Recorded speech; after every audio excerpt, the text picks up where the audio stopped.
Ah bah tout simplement, voilà, je vais en profiter pour lancer un appel. Nous sommes 23 bénévoles, nous sommes débordés, c'est-à-dire qu'on passe nos journées entières, voire même nos nuits sur les dossiers. Notre site web n'est pas du tout à jour. Je lance un appel au bénévolat. Donc s'il y a quelqu'un qui veut bien gérer le site web pour enfin le mettre à jour, qui se propose. D'accord. Donc c'est voilà. De mise à jour. Non, ce n'est plus. Alors si vous voulez, je trouvais ça très bien, c'est-à-dire, alors attention, quand je dis pédophilie, c'est-à-dire pédophilie avouée, c'est-à-dire avec aveu, preuve et tout ce qui s'ensuit. Je trouvais ce projet bien, c'est-à-dire, comment dirais-je, pour protéger les victimes. Mais à côté de ça, je me suis aperçue que malheureusement, il y a tellement une haine qui se forge autour de la pédophilie que j'ai peur, si vous voulez, qu'il y a des milices après qui se créent anti-pédophiles, et vu que là qu'on aurait leur adresse et leur identité, et puis boum boum boum, quoi, je sais pas si vous comprenez. Ouais, donc j'avais un peu peur de ça, c'est pour ça que j'ai aussi abandonné ce projet. Mais ce projet-là faisait partie de mes projets quand j'ai ouvert cette association. Et en ouvrant, il y a un an de ça, si vous voulez, j'avais pas la même vision des choses que j'ai aujourd'hui. C'est-à-dire, il y a un an de ça, j'entendais parler de corruption de justice, mais j'étais encore dans le doute, vu que je n'avais pas eu forcément la preuve devant mes yeux. Et j'entendais parler de réseaux, mais c'était vague. Je connaissais un petit peu parce que j'avais regardé quand même plusieurs émissions dessus. Et en fait, ça m'étant réellement confronté à d'autres sujets en dehors de son affaire, que je me suis rendu compte que là, il y avait vraiment urgence en France, et que je voyais de plus en plus de citoyens révoltés. C'était horrible.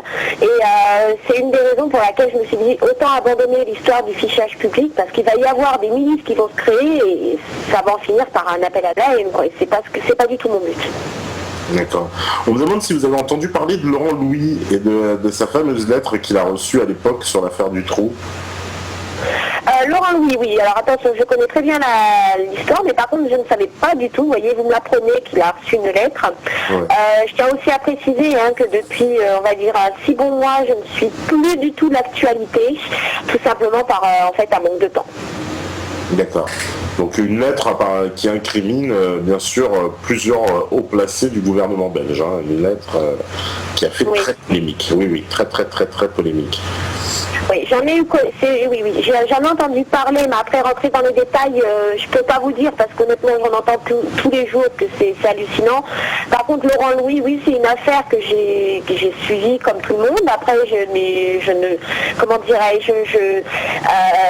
juste entendu ce que les médias racontaient. Laurent Louis, je suis désolée, à mes yeux, il n'a pas agi seul. Il y a quand même des choses qui m'interpellent dans ce dossier. Alors, justement aussi, on me pose la question, est-ce que aussi il n'y a pas un rapport avec toute la promotion de la pornographie telle qu'elle est pratiquée dans toute la société aujourd'hui, de façon presque indécente, de façon presque agressive, quoi. J'en viens à me poser la question, je vous le dis honnêtement.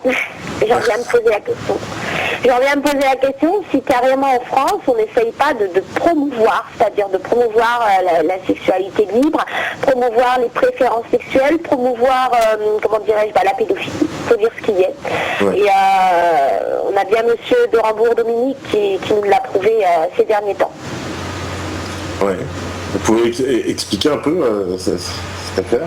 Donc en gros, nous on a répondu, donc il y a une lettre en fait qui circule sur le net, on a répondu aux propos du député. J'ai une de mes bénées qui a carrément envoyé un mail et elle a obtenu réponse.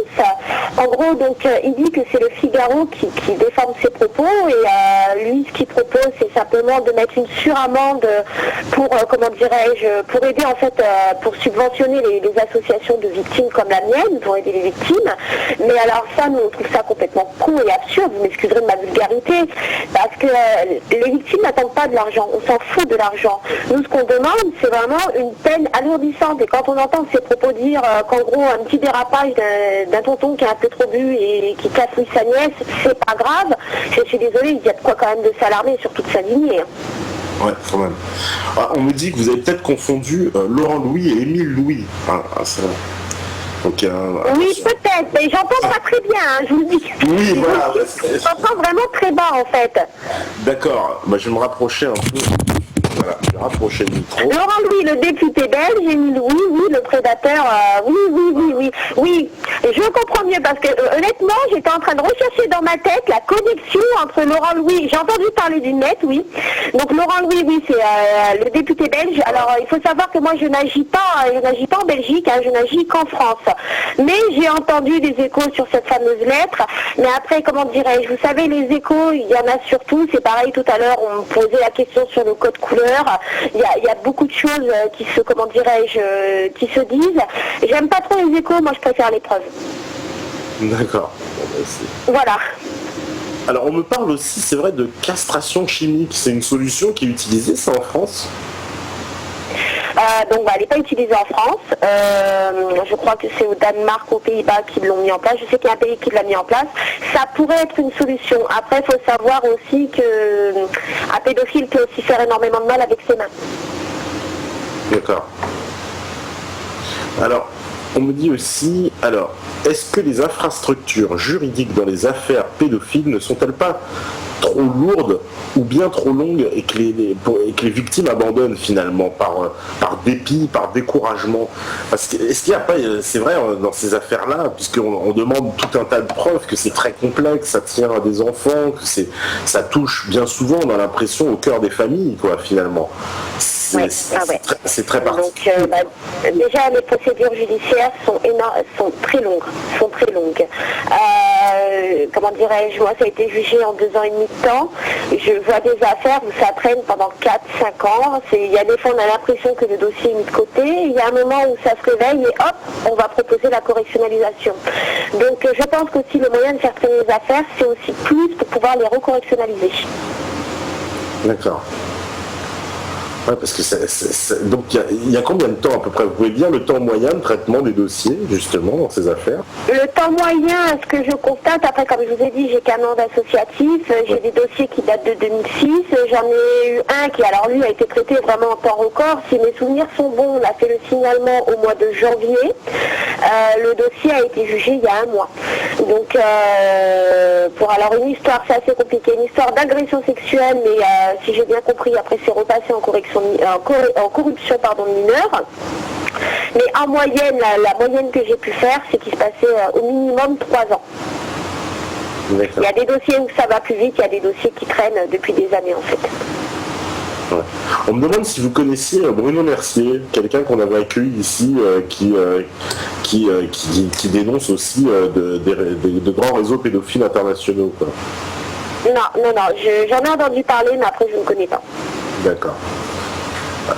Alors on me demande aussi, est-ce que promouvoir la sexualité de la petite enfance, ce serait pas justement en rapport direct avec cette volonté donc de banaliser la sexualité, puisque c'est même préconisé d'apprendre la masturbation dans un rapport de l'OMS, de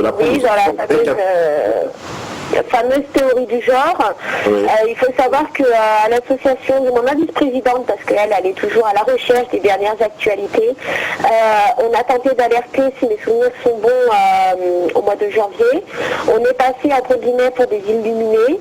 J'ai moi-même pris rendez-vous avec la directrice de l'école de mon fils qui, elle, n'en avait jamais entendu parler, de cette fameuse théorie du genre. Ensuite, on a fait un espèce de communiqué de presse dessus, on a tenté de nous endormir, mais moi ce que je constate à l'heure d'aujourd'hui, c'est que c'est en train de tout doucement se mettre en place. Et comme dit si bien l'internaute qui vous a posé la question, oui, j'ai l'impression que c'est aussi pour prohiber tout ça.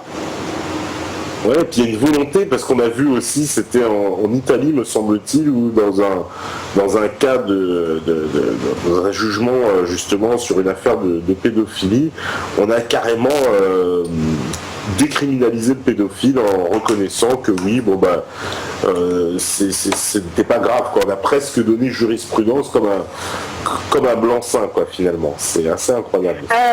Si vous parlez en Italie, si j'ai... Comment? En Italie, oui. Non, oui, en gros, oui, en cours de cassation, je crois qu'il a été blanchi, enfin acquitté, parce que la victime avait 12 ans et qu'on disait en gros qu'il y avait une relation amoureuse entre lui et la petite, quoi. Exactement, voilà, c'est ça. Oui, ça j'avais très bien suivi même. D'accord. Donc d'ailleurs, on en profite parce que des fois il y en a qui pensent que cette histoire est une intox, alors qu'elle est complètement réelle. Hein. Non, non, elle est véridique, mais il y a beaucoup d'histoires, alors c'est ça aussi que je me rends compte. C'est-à-dire quand on commence à avancer vers des choses qui, on va dire, dérangent, tout de suite, vous avez un communiqué de presse qui sort et qui va vous dire l'inverse de ce qu'un premier journaliste a publié. C'est-à-dire, pour la théorie du genre, on nous a carrément endormis en disant mais non, alors moi j'avais eu des réponses parce que on s'était renseigné partout. Le rapport de l'OMS a été mal traduit de sa version originale, donc la version anglaise à la version française. Donc nous, à l'association, on a fait traduire ce rapport. Le rapport disait exactement la même chose, la même traduction. Ensuite, c'était une mauvaise interprétation, que c'était aussi pour promouvoir l'égalité entre les hommes et les femmes.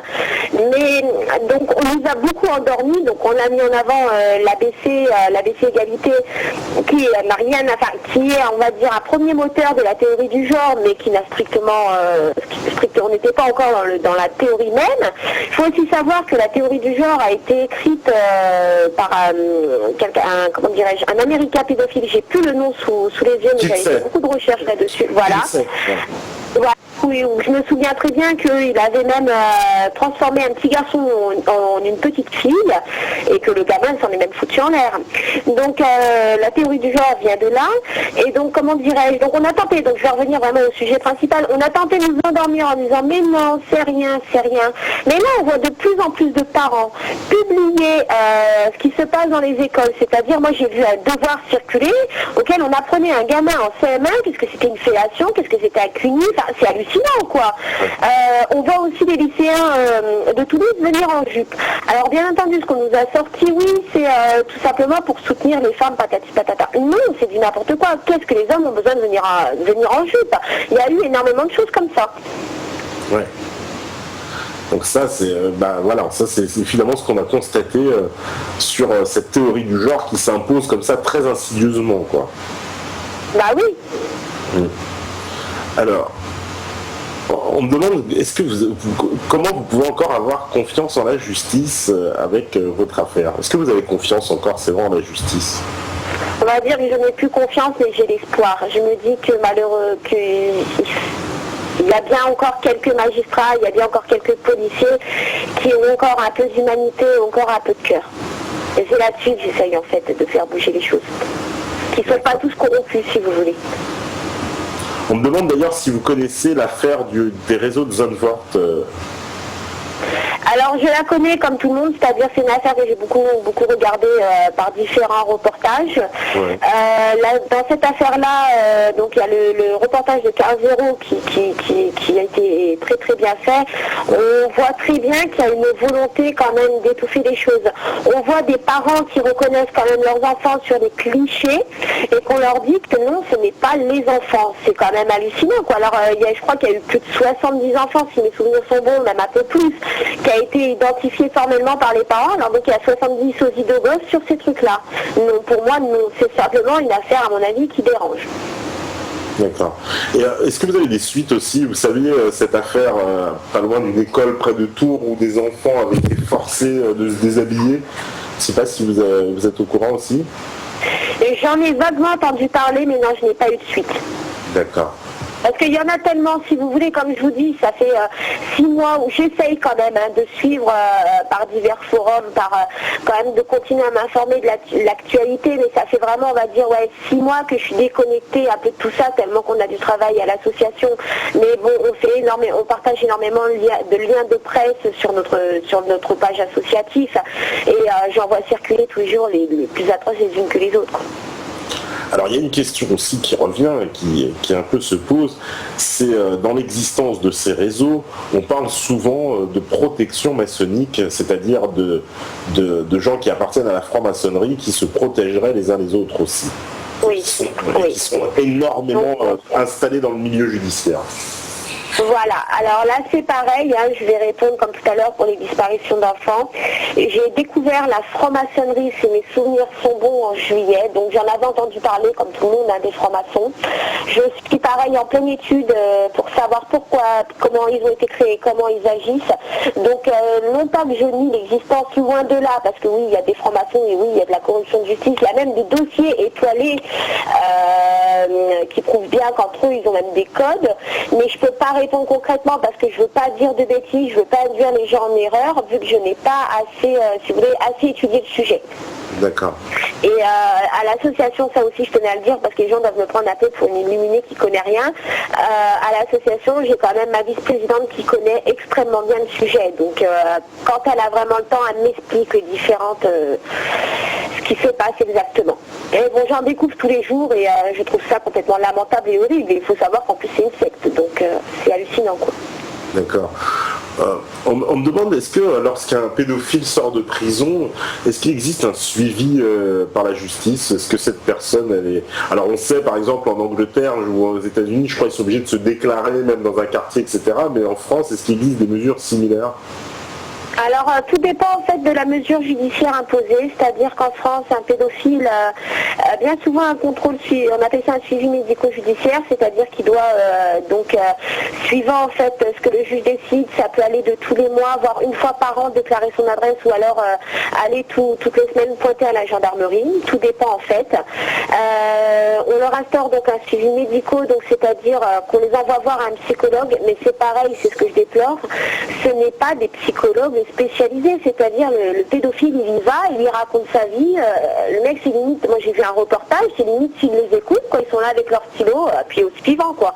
Non, il faudrait vraiment un réel suivi, de meilleures mesures prises, c'est-à-dire que, comment dirais-je, pour moi ces gens-là devraient carrément, alors vous allez me prendre peut-être pour une extrémiste, mais qui devraient carrément avoir une puce et qui devraient avoir interdiction au moins de s'approcher des écoles, interdiction de s'approcher des lieux d'enfants et ce n'est pas encore le cas quoi.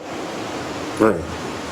On me demande d'ailleurs si vous connaissez le travail de Marion Sigaud aussi au sujet de la pédophilie. Elle a beaucoup travaillé sur ce thème-là, en particulier sur dans son livre La Marche Rouge et l'affaire de l'hôpital général. Oui, alors dire que je la connais parfaitement, non. J'ai commencé à l'étudier, si vous voulez, lundi dernier, parce que il y a beaucoup de choses en fait qui nous ont interpellés et des choses positives. Hein. Avec ma vice-présidente, il faut savoir quand même qu'elle dénonce donc l'affaire de l'hôpital général, si mes souvenirs sont bons, ça remonte au début du siècle. C'est-à-dire qu'en fait, il y avait des enfants qui disparaissaient et elle a fait toute une chronologie des faits. Voilà. Exactement. Voilà, donc oui, je vous dis depuis en pleine étude dessus depuis lundi dernier. Et ayant en fait dans mon association une passionnée de généalogie, elle s'est amusée, la membre en question s'est amusée quand même à comment dirais-je, à faire la connexion des liens, c'est-à-dire sur internet, certains fichiers d'hôpitaux de l'an 1700, de l'an 1900 sont accessibles. Tel enfant rentrait pour tel fait et ressortait même tout seul à l'âge de 4 ans et on n'entendait plus parler ou alors on les retrouvait morts. Et on s'est aperçu en fait que oui, il y avait énormément d'enfants à l'époque qui disparaissaient. Alors ça c'est pareil, il faut remonter dans l'histoire et c'est encore un manque de temps, mais j'y vais tout doucement. D'accord. Eh ben on va faire une petite pause, donc voilà, le temps de reprendre, j'ai compris, normal. Donc voilà, on va faire une petite pause et puis on vous reprend dans une quinzaine de minutes, dans 15 minutes à peu près. D'accord. De toute façon, vous restez connectés. Voilà. D'accord, très bien, je vous remercie. Eh ben à tout à l'heure. À tout à l'heure.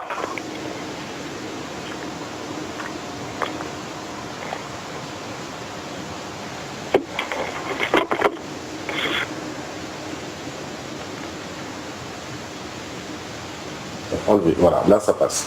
Voilà, parce que oui, j'avais enlevé le micro. Et je disais oui qu'on fera donc une petite pause et puis on revient juste après. J'ai vu, voilà, on me dit bon thé, merci pour ce thé.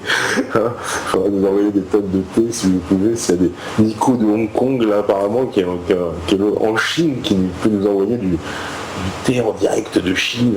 Alors, on a peut-être des métanautes aussi en Inde, je sais pas, ou peut-être en Thaïlande. On a vu qu'il y avait pas mal de connexions de gens en Thaïlande. Bon, il y a beaucoup de Français, hein, on sait, à Koh Phi Phi, à Pattaya, hein, au bord de la plage. Ça écoute Méta TV le soir. Par contre, je sais pas trop quelle heure il est là-bas. Par contre, lorsqu'on fait l'émission, il doit être en plein après-midi à boire des cocktails au bord de la plage parce que c'est vraiment l'heure, quoi.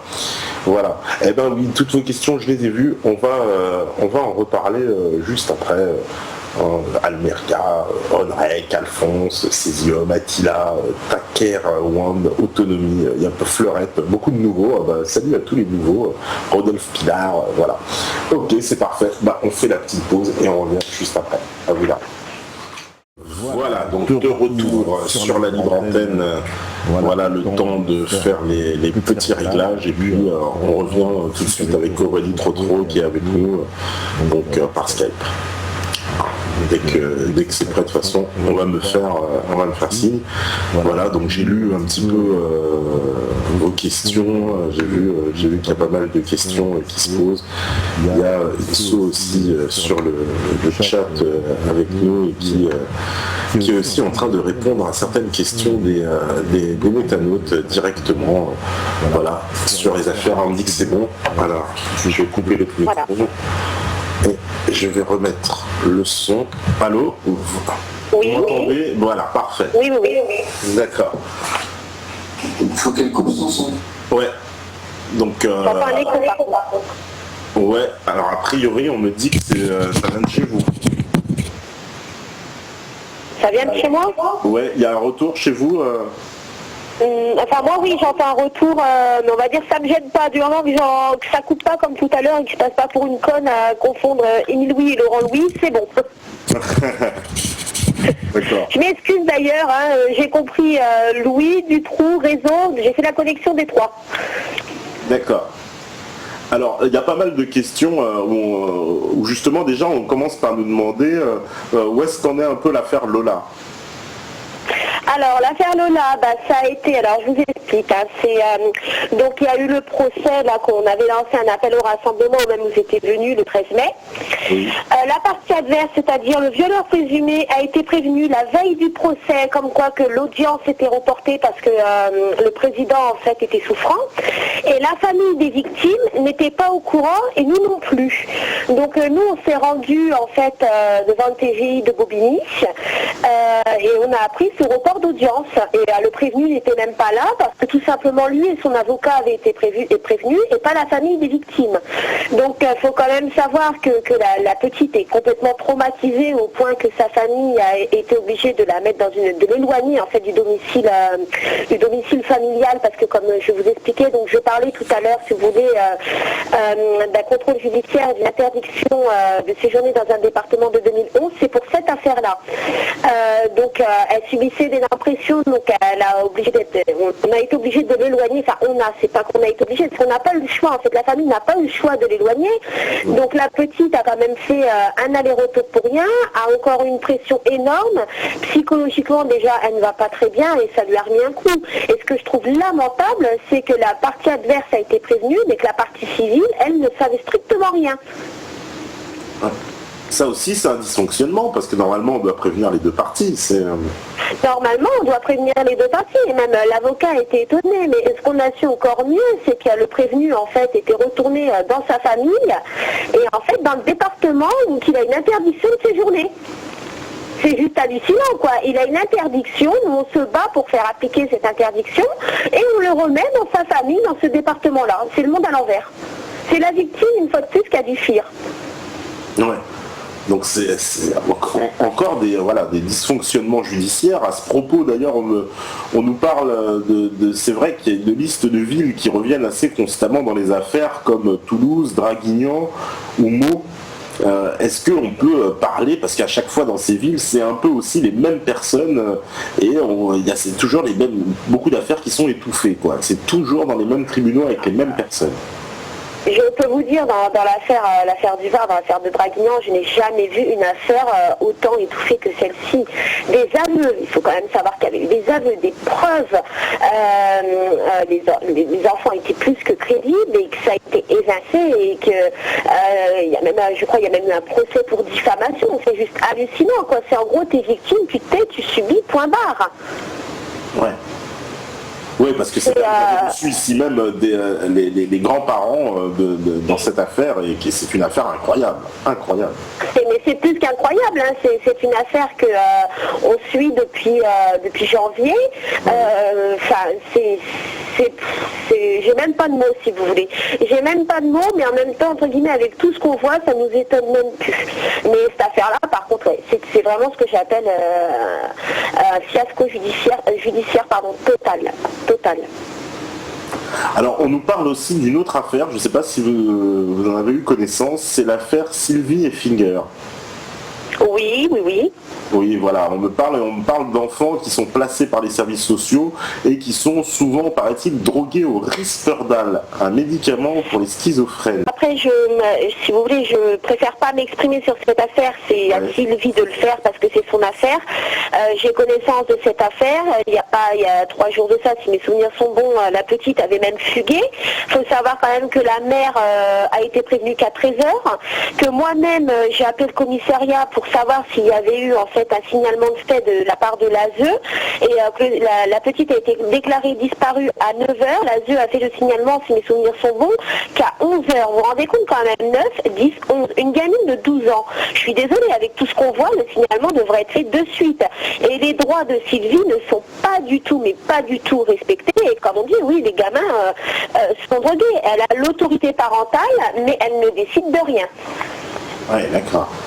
Et d'ailleurs, si Sylvie m'écoute, je la salue et elle sait très bien que je la soutiens du mieux que je peux. Mais c'est pareil, elle apporte des preuves de tout ce qu'elle avance et il y a encore une volonté, entre guillemets, de vouloir la faire passer pour une tarée, alors que c'est pas du tout le cas. Je l'ai rencontrée le 24 mai. Ma vice-présidente l'a rencontrée assez régulièrement. Elle l'a même accompagnée une fois à titre personnel et non à titre associatif. Je tiens aussi à le préciser. On la soutient personnellement. Sylvie, on tente de la faire taire. Et ça, elle a même eu, je crois qu'elle a même une plainte aux fesses par rapport à ça. C'est hallucinant, quoi. Alors, on me demande aussi, est-ce que vous connaissez l'affaire de Corinne Rouget ? Non. D'accord. C'est aussi une affaire un peu similaire. Alors, il y a une question aussi, est-ce que les enfants, justement dans les orphelinats, les DAS, qui semblent être des victimes potentielles un peu plus encore précaires que les autres, parce qu'il paraît-il, il y a des disparitions suspectes aussi dans les organismes sociaux. Oui. Oui, nous c'est ce qu'on a constaté en fait. Vous avez parlé de Marion Sigaud qui a fait énormément de recherches là-dessus. On en parlait tout à l'heure. Et en fait, on se rend compte, si vous voulez, que on a l'impression que parfois qu'il y a entre guillemets des orphelinats dans le temps qui s'étaient créés pour faire disparaître des enfants. Il y a un rapport qui a établi quand même qu'il y avait eu des centaines d'enfants qui auraient été violés de 4 mois à 11 ans, en fait, l'âge des enfants. Et donc, c'est juste hallucinant, quoi. Ouais. C'est juste hallucinant. Donc oui, moi j'ai bien l'impression aussi que dans certains foyers, alors attention, il y a des foyers qui sont très bien et voilà, je ne veux pas non plus tous les incriminer, mais on se rend compte que dans certains foyers, il se passe quand même des choses plus que louches. Oui, d'accord, il est bon de le signaler. Alors, on me demande justement à propos de ces foyers, puisque apparemment, quand il y a un signalement qui est fait, les enquêtes sont menées par des éducateurs ou des psys. Est-ce que c'est vrai que c'est pas un peu laxiste de la part des autorités et en plus, est-ce que c'est pas non plus un peu défaillant comme système de base, le fait que ces enquêtes soient pas menées par de véritables professionnels que devrait être la police normalement? Alors là où on se rend compte que le système est complètement défaillant, c'est que, alors moi comme je vous ai dit, on lutte contre la pédocriminalité, mais on lutte également contre la maltraitance. Là où il y a vraiment, si vous voulez, alors il y a des signalements qui sont faits, il y a des familles où je vois des gamins se faire retirer en 24 heures top chrono pour des conflits familiaux, c'est-à-dire que le divorce ne se passe pas forcément bien et qu'on dit que l'enfant est perturbé. Ouais. Et je vois d'autres familles, dont en particulier un dossier qu'on a à l'association, donc pareil, le papa était présent à la conférence et le dossier Nolan, donc à la Merveille, où là la nourrice a tout fait pour retirer l'enfant. Là il y avait vraiment un extrême danger, l'enfant était bleu, il y a même eu un reportage sur France 2 sur cette affaire, l'enfant était couvert de bleu, il y a eu un signalement fait début juin, c'est la nourrice qui a fait le signalement, elle a reçu les services sociaux mi-juin, elle a voulu leur montrer les preuves de maltraitance, c'est-à-dire les preuves avérées, les photos qu'elle avait faites, ils ont refusé de les voir, et fin juin le gamin il est mort sous les coups. Et donc là en fait on se rend compte que dans des familles où il n'y a strictement rien à se reprocher, les gamins sont retirés dans un temps record, mais par contre quand il s'agit d'agir envers des enfants là où il y a un réel danger de maltraitance, eh ben on n'agit pas. Ouais. Oui, parce que là, c'est une histoire incroyable, ça encore. Et on me demande aussi... C'est une histoire plus qu'incroyable, quoi. On me demande aussi, alors justement, qu'est-ce que vous pensez de l'affaire Stan Mayo et apparemment de son enlèvement qui serait faux, quoi.